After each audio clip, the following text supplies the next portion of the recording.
Olá, turma. Boa noite, tudo bem? Mais uma noite, né, que a gente está aqui para nossa leitura. Graças a Deus por isso, né? Hoje, dia 24 de junho de 2016. E Deus tem sido muito bom para nós. Graças a Deus por isso. Vamos orar, entregar esse momento ao Senhor. Hoje nós temos uma leitura de um livro muito bacana, muito profético, né? Muito cheio de profecias escatológicas, inclusive o livro de Joel fala de tempos que Judá viveria naquele momento, alguns anos na frente, mas também fala muito mais de um tempo futuro que ainda nós vamos ver o cumprimento total dele. Então a gente vai ler esse livro de Joel hoje. São só 3 capítulos e ele compõe, né, a nossa leitura de hoje aqui para a gente continuar a nossa leitura em ordem cronológica. Pai, nós te louvamos, te agradecemos, te amamos, Jesus, porque o Senhor tem sido muito bom para nós. Muito obrigada, Deus, por esse dia, por essa sexta-feira, por esse final de semana que já está começando, Pai. Nós nos alegramos demais, Senhor, pela tua bondade e misericórdia. Jesus, muito obrigado, Pai, pela saúde que o Senhor tem nos dado todos os dias. Obrigado, Senhor, pelo nosso sustento, por aquilo que o Senhor tem construído em nós através dessa leitura, da edificação, Senhor, das práticas espirituais. Nós amamos, Senhor, a tua presença. Por isso nós estamos aqui. Paramos tudo, Senhor, que nós temos para fazer, mesmo com todo o cansaço, Senhor, que nós podemos estar fisicamente, mas o nosso espírito anela pela tua presença. O nosso espírito deseja se alimentar da tua presença, Pai. O Senhor é a água viva que renova a nossa vida, renova a nossa alma, que constrói, Senhor, algo poderoso no nosso espírito. Obrigada, Jesus, pela vida dos meus irmãos que têm estado comigo nisso. Senhor, cada testemunho que eu tenho ouvido, Jesus, e tenho visto meus irmãos falarem, eu fico muito feliz, Jesus, por aquilo que o Senhor está construindo em nós. Obrigada, Deus. Obrigada, Jesus. Amém. Vamos lá, gente. Joel então profetiza, estando no reino de Judá, ok? No reino do sul. Nós vamos ter esse profeta que é chamado de profeta menor, porque o seu livro é um livro extremamente pequeno, né? Joel tem uma participação profética não tão grande nesse momento da história de Judá, de Israel, mas ele traz profecias extremamente certeiras, extremamente fortes daquilo que Deus iria fazer em Judá e o que Deus vai fazer no futuro, na volta de Cristo. Vamos lá, gente, então vamos ler Joel capítulo 1, a partir do versículo 1, nós vamos seguindo. Eu vou, como a leitura é corrida, né, do capítulo 1, 2 e 3, eu vou ler trechos e acredito que é mais fácil já ir fazendo comentários, né? E a gente vai seguindo a leitura. A palavra do Senhor que veio a Joel, filho de Petuel. Ouçam isto, anciãos, escutem todos os habitantes do país. Já aconteceu algo assim nos seus dias? Ou nos dias dos seus antepassados? Contem aos seus filhos o que aconteceu, e eles aos seus netos, e os seus netos à geração seguinte. O que o gafanhoto cortador deixou, o que o gafanhoto peregrino comeu, o que o gafanhoto peregrino deixou, o gafanhoto devastador comeu, o que o gafanhoto devastador deixou, o gafanhoto devorador comeu. Acordem, bêbados, e chorem. Lamentem-se todos vocês, bebedores de vinho. Gritem por causa do vinho novo, pois ele foi tirado dos seus lábios. Uma nação poderosa e inumerável invadiu a minha terra. Seus dentes são dentes de leão, suas presas são de leoa. Arrasou as minhas videiras e arruinou as minhas figueiras. Arrancou-lhes a casca e derrubou-as, deixando brancos os seus galhos. Pranteiem como uma virgem em veste de luto, que se lamenta pelo noivo da sua mocidade. As ofertas de cereal e as ofertas derramadas foram eliminadas do templo do Senhor. Os sacerdotes que ministram diante do Senhor estão de luto.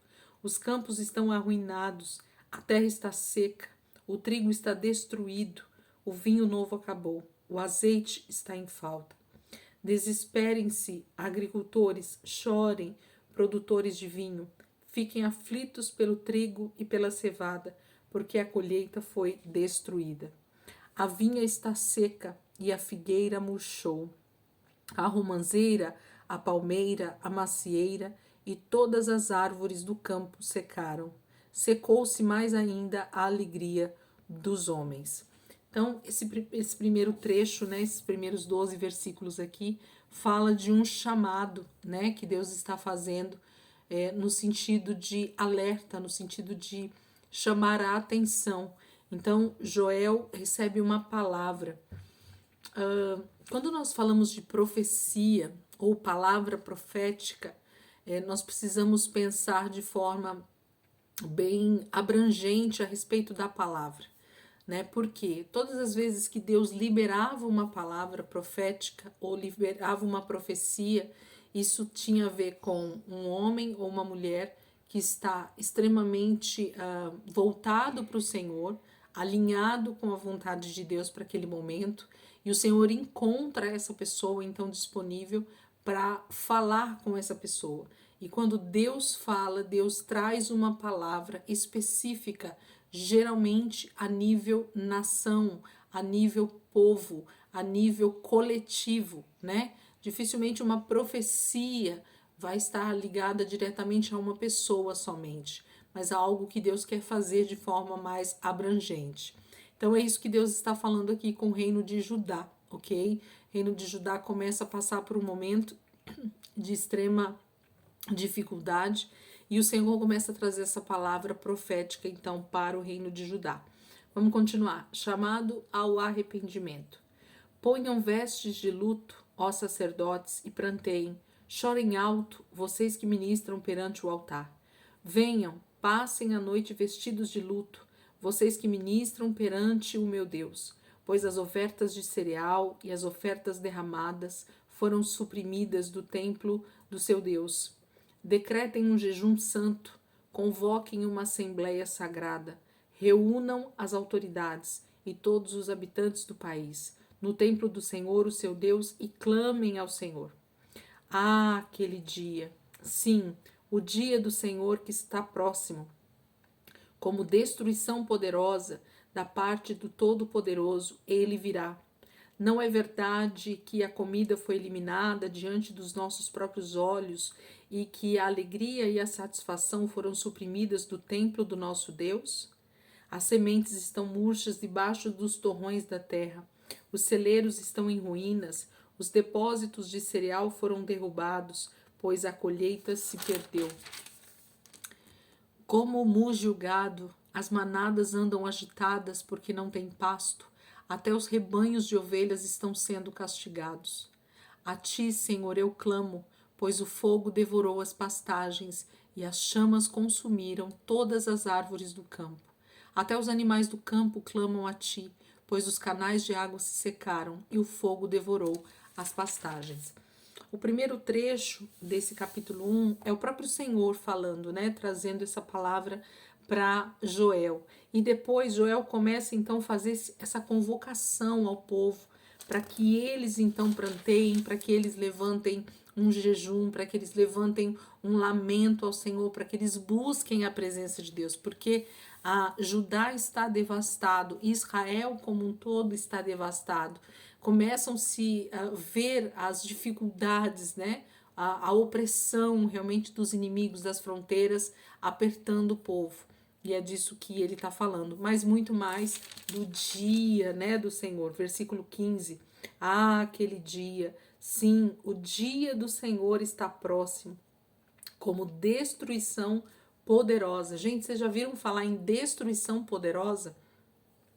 Joel está falando que o dia do Senhor, a volta de Cristo, vai ser uma destruição poderosa. Por quê? Porque os inimigos de Deus serão julgados, terá juízo, né? Todas as 7 taças, tudo que está descrito em Apocalipse e mais em todos os outros livros proféticos, nós vamos ver isso se cumprir versículo a versículo.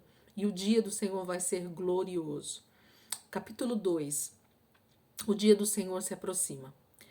Toquem a trombeta em Sião, deem o alarme no meu santo monte. Tremam todos os habitantes do país, pois o dia do Senhor está chegando. Está próximo. É dia de trevas e de escuridão, dia de nuvens e negridão. Assim como a luz da aurora se estende pelos montes, um grande e poderoso exército se aproxima, como nunca antes se viu, nem jamais se verá nas gerações futuras. Diante deles o fogo devora, atrás deles arde uma chama. Diante deles a terra é como o jardim do Éden, atrás deles um deserto arrasado, nada lhes escapa. Eles têm a aparência de cavalos, como cavalaria, atacam galopando. Com um barulho semelhante a de carros, saltam sobre os cumes dos montes, como fogo crepitante que consome o restolho, como um exército poderoso em posição de combate. Diante deles, povos se contorcem angustiados, todos os rostos ficam pálidos de medo. Eles atacam como guerreiros, escalam muralhas como soldados, todos marcham em linha, sem desviar-se do curso. Não empurram uns aos outros, cada um marcha sempre em frente. Avançam por entre os dardos, sem desfazer a formação. Lançam-se sobre a cidade, correm ao longo da muralha, sobem nas casas, como ladrões entram pelas janelas. Diante deles a terra treme, os céus estremecem, o sol e a lua escurecem, e as estrelas param de brilhar. O Senhor levanta sua voz à frente do seu exército. Como é grande o seu exército! Como são poderosos os que obedecem à sua ordem! Como é grande o dia do Senhor! Como será terrível! Quem poderá suportá-lo? Então, ele está falando no início do capítulo 2 a respeito do toque da última trombeta, né? Toquem a trombeta em Sião. É a última trombeta que está sendo tocada. Ele está falando sobre a volta de Jesus e de como isso vai ser terrível, né? E de como todas essas trombetas, na verdade, as 7 trombetas que estão descritas lá em Apocalipse, como elas vão ser terríveis, né? Para o juízo de Deus. Mas quem vai poder suportar esse dia, né? Quem é que realmente vai estar preparado? Versículo 12. Agora, porém, declara o Senhor, voltem-se para mim de todo o coração, com jejum, lamento e pranto. Rasguem o coração e não as vestes. Volte-se para o Senhor, o seu Deus, pois ele é misericordioso e compassivo, muito paciente e cheio de amor. Arrepende-se e arrepende-se e não envia desgraça. Talvez ele volte atrás, arrependa-se e ao passar deixe uma bênção. Assim vocês poderão fazer ofertas de cereal e ofertas derramadas para o Senhor, o seu Deus. Toquem a trombeta em Sião, decretem jejum santo, convoquem uma assembleia sagrada, reúnam o povo, consagrem a assembleia, ajuntem os anciãos, reúnam as crianças, mesmo as que mamam no peito. Até os recém-casados devem deixar os seus aposentos. Que os sacerdotes que ministram perante o Senhor chorem entre o pórtico do templo e o altar orando. Poupa o teu povo, Senhor. Não faças da tua herança objeto de zombaria e de chacota entre as nações. Por que se haveria de dizer pelos povos, onde está o Deus deles? Então, nesse momento, Joel convoca, né, esse lamento, esse choro, esse jejum santo, essa reunião, essa assembleia, né, esse ajuntamento do povo, para que eles clamem, para que os sacerdotes se posicionem como realmente ministros diante de Deus e possam clamar por misericórdia, lembrando das promessas, lembrando daquilo que o Senhor já liberou como palavra no passado, através dos seus homens de Deus que ele levantou, Moisés, Abraão, Isaac, Jacó e tantos outros, né, que ao longo da história, Deus foi levantando e deixando palavras proféticas.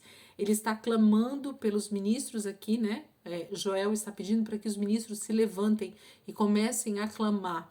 Mas Deus, no versículo 12, ele diz assim, agora, porém, declara o Senhor, voltem-se para mim de todo o coração, com jejum, lamento e pranto. Deus está pedindo arrependimento do seu povo.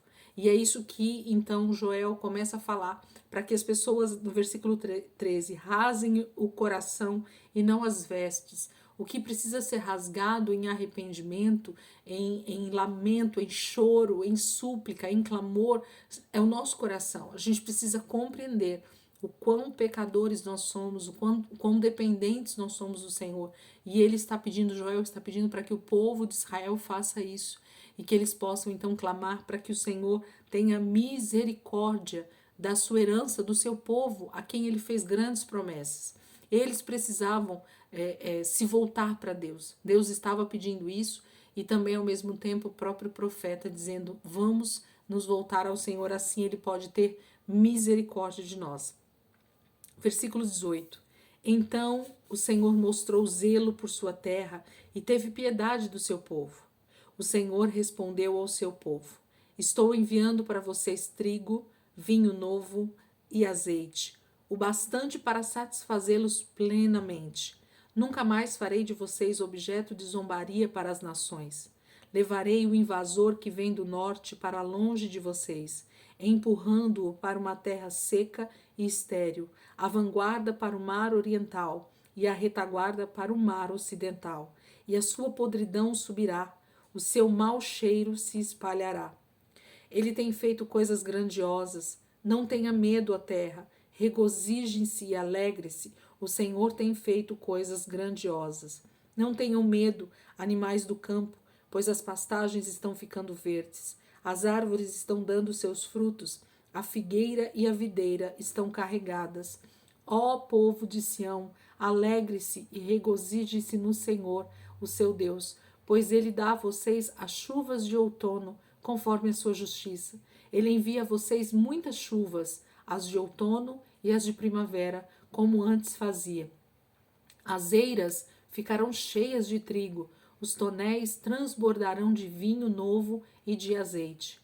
Vou compensá-los pelos anos de colheitas que os gafanhotos destruíram, o gafanhoto peregrino, o gafanhoto devastador, o gafanhoto devorador e o gafanhoto cortador, o meu grande exército que enviei contra vocês. Vocês comerão até ficarem satisfeitos e louvarão o nome do Senhor, o seu Deus, que fez maravilhas em favor de vocês. Nunca mais o meu povo será humilhado. Então vocês saberão que eu estou no meio de Israel. Eu sou o Senhor, o seu Deus, e não há nenhum outro. Nunca mais o meu povo será humilhado. Esse texto agora fala dessa resposta que o próprio Deus traz, né? Joel está mais uma vez agora profetizando, falando a mensagem que o Senhor está dando para ele nesse momento. E o Senhor está dizendo que ele vai então trazer agora chuvas, prosperidade, trazer alimento de novo, trazer a restauração para todas as coisas que estão em falta para o seu povo Israel, para Judá. E ele fala então sobre isso. No versículo 25 ele fala: vou compensá-los pelos anos de colheitas que os gafanhotos destruíram.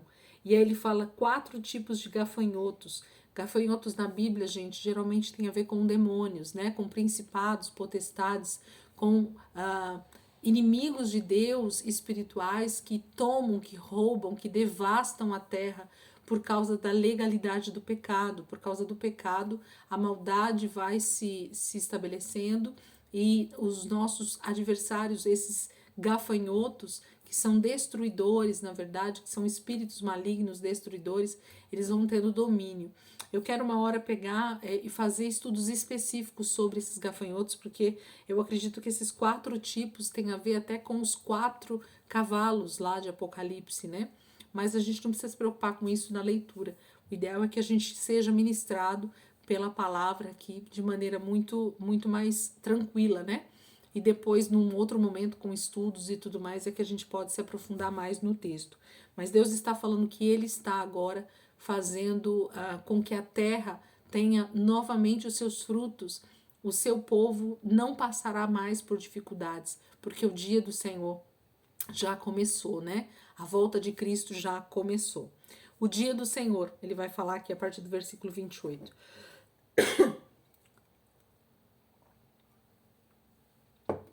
E depois disso, Derramarei do meu espírito sobre todos os povos. Os seus filhos e as suas filhas profetizarão. Os velhos terão sonhos, os jovens terão visões. Até sobre os servos e as servas derramarei do meu espírito naqueles dias. Mostrarei maravilhas no céu e na terra, sangue, fogo e nuvens de fumaça. O sol se tornará em trevas e a lua em sangue, antes que venha o grande e temível dia do Senhor. E todo aquele que invocar o nome do Senhor será salvo, pois conforme prometeu o Senhor, no monte Sião e em Jerusalém, haverá livramento para os sobreviventes, para aqueles a quem o Senhor chamar. Então, nesse momento, ele fala sobre esse momento que antecede o dia, com letra maiúscula, né? O dia aí com D, letra maiúscula, o dia do Senhor, a volta de Jesus. Então, os sinais que antecederão a volta de Cristo, a gente vê aqui nesses versículos, né? Eu derramarei do meu espírito. Então, nós temos dois contrastes, né, na volta de Cristo. A gente já estudou isso um pouco em escatologia. Quem quiser conhecer um pouquinho mais sobre esse assunto, vai lá no canal, dá uma olhada, tem vários vídeos.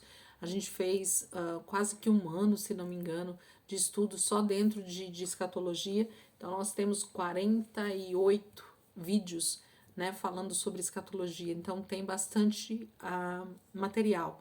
E fala sobre esses grandes sinais que antecederão. E um dos grandes sinais que vai anteceder a volta de Cristo é um grande avivamento. Mas não um avivamento segundo aquilo que a gente percebe que as pessoas dizem que é o avivamento. O avivamento fala de arrependimento, o avivamento fala de movimento de oração, o avivamento fala de clamor, né, por salvação de vidas. Avivamento fala de restauração familiar. Avivamento fala de restauração da igreja, do corpo de Cristo como um todo. Então, fala de um id, né, com muito mais profundidade. Então, a igreja ainda precisa amadurecer muito para entender esse chamado para os últimos dias. E a gente precisa fazer parte disso, buscando ao Senhor, lendo a palavra mesmo, para que a gente consiga compreender e entrar nesse mover que o Senhor está fazendo para a sua volta nos últimos dias. Capítulo 3, gente, vamos lá. Sim, naqueles dias e naquele tempo, quando eu restaurar a sorte de Judá e de Jerusalém, reunirei todos os povos e os farei descer ao vale de Josafá. Ali os julgarei por causa da minha herança, Israel, o meu povo, pois o espalharam entre as nações e repartiram entre si a minha terra. Lançaram sorte sobre o meu povo e deram meninos em troca de prostitutas. Venderam meninas por vinho para se embriagarem. O que vocês têm contra mim, Tiro, Sidom e todas as regiões da Filístia?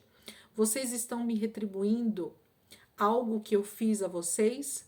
Se estão querendo vingar-se de mim, ágil e veloz, me vingarei do que vocês têm feito. Pois roubaram a minha prata e o meu ouro, e levaram para os seus templos os meus tesouros mais valiosos. Vocês venderam o povo de Judá e os de Jerusalém aos gregos, mandando-os para longe da sua terra natal. Vou tirá-los dos lugares para onde os venderam, e sobre vocês farei recair o que fizeram. Venderei os filhos e as filhas de vocês ao povo de Judá, e eles os venderão a distantes nações dos sabeus. Assim disse o Senhor. Proclamem isto entre as nações, preparem-se para a guerra, despertem os guerreiros, todos os homens de guerra, aproximem-se e ataquem, forjem os seus arados, fazendo deles espadas, e de suas foices façam lanças. Digo fraco, sou um guerreiro. Venham depressa, vocês, nações vizinhas, e reúnam-se ali. Faze descer os teus guerreiros, ó Senhor. Despertem nações, avancem para o vale de Josafá, pois ali me assentarei para julgar todas as nações vizinhas. Lancem a foice, pois a colheita está madura. Venham, pisem com força as uvas, pois o lagar está cheio e os tonéis transbordam. Tão grande é a maldade dessas nações. Multidões, multidões no vale da decisão. pois o dia do Senhor está próximo, no vale da decisão. O sol e a lua escurecerão, e as estrelas já não brilharão. O Senhor rugirá de Sião, e de Jerusalém levantará a sua voz. A terra e o céu tremerão, mas o Senhor será um refúgio para o seu povo, uma fortaleza para Israel. Então ele fala dois momentos, né? O primeiro momento aqui do início do capítulo 3 é justamente o Senhor perguntando, né, para as nações vizinhas e principalmente para a região ali da Filístia, né? Que por que eles estão fazendo tudo isso? Por que eles têm espalhado o povo de Israel? Por que eles têm vendido o povo? O que eles têm contra o Senhor, né? Qual é o problema que eles têm contra o Senhor? E o Senhor então diz para que o povo deles se levante, porque vai começar então essa guerra. Deus trará juízo, levantará esse grande exército de todas as tribos, línguas e nações vão se levantar nesse dia, porque na volta de Jesus, Deus então levantará todo o seu exército. Aqueles que estavam dormindo no Senhor ressuscitarão, aqueles que estão santos estão preparados para a volta de Cristo, vão então ter os seus corpos transformados e essa grande guerra, esse grande exército vai estar preparado ali no Vale de Josafá, eles falam, né, para essa grande guerra que vai ser a guerra do Armagedon. Então a gente tem muitas coisas aqui escatológicas dentro do livro de Joel, mas a gente vê que nesse momento de Israel, de Judá e Jerusalém, nós vamos perceber também uma parte do cumprimento dessas profecias. Ao longo da nossa leitura que a gente vai perceber sim que Joel está profetizando algo que também vai já acontecer naquele momento da história.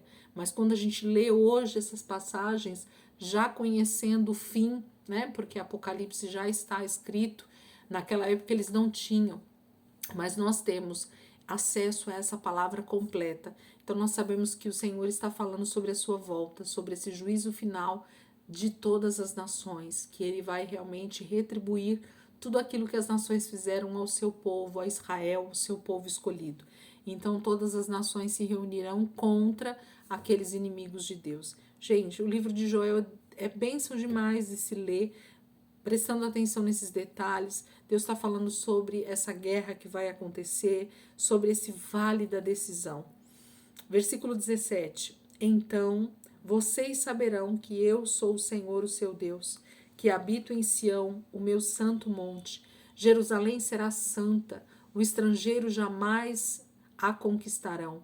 Naquele dia os montes gotejarão vinho novo, das colinas manará leite, todos os ribeiros de Judá terão água corrente, uma fonte fluirá do templo do Senhor e regará o vale das acácias.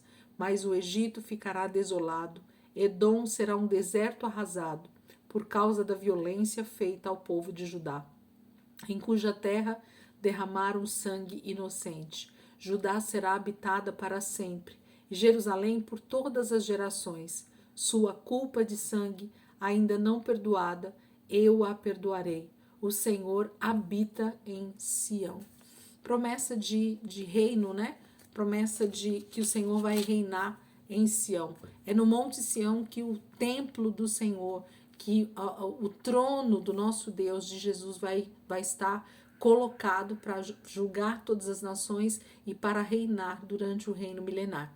Então, gente, livro de Joel, um livro curtinho, mas tão repleto de tantas coisas. Se a gente fosse fazer um estudo sobre o livro de Joel, com certeza nós passaríamos dias aqui falando a quantidade de detalhes que Joel vai falando a respeito do grande avivamento, a respeito do dia do Senhor, a respeito desses 4 tipos de pragas que vão vir, que são os 4 tipos de gafanhotos. Nós temos muita coisa aqui para meditar, para estudar, para buscar no Senhor, para entender como vai ser aquele dia, o grande dia do Senhor, a volta de Jesus. Então, que a gente possa meditar mais, né? Que o livro de Joel seja um livro que a gente sempre busque um pouquinho mais de conhecimento, de entendimento, através de estudos, através de meditação específica, através de comparativos mesmo com outros textos que falam sobre o mesmo assunto, que é a escatologia, e assim a gente vai conseguindo extrair o máximo de informações que o Espírito Santo vai ministrando e nos ensinando através dessa palavra. Amém, queridos? Gente, Deus abençoe. Mais uma noite nossa leitura, né? Como eu disse aí no grupo do WhatsApp, eu tô em processo de mudança exatamente amanhã, né? Dia 25 de junho aí de 2022, eu vou fazer minha mudança. Então eu tô com o meu apartamento virado do avesso e a Bíblia em ordem cronológica ficou na minha loja, né? Então eu não consigo mandar o PDF agora. Mas amanhã eu vou tentar fazer isso até o final da tarde, início da noite, se eu conseguir. Vocês me perdoem já de antemão, mas eu vou tentar passar tanto o PDF do sábado, né, quanto o PDF do domingo, para vocês darem continuidade aí na leitura, tanto do Reino do Norte quanto do Reino do Sul. A gente vai ver os dois reinos agora, né, um pouquinho mais agora depois dessas profecias de Joel, tá bom? Deus abençoe a vida de vocês e amanhã, em nome de Jesus, a gente faz a leitura aqui, mesmo que sem o PDF direito. Vamos ver como é que vai ser amanhã, mas Deus vai nos dar graça e a gente vai conseguir fazer de alguma maneira, tá bom? Deus abençoe, ótima noite para todos.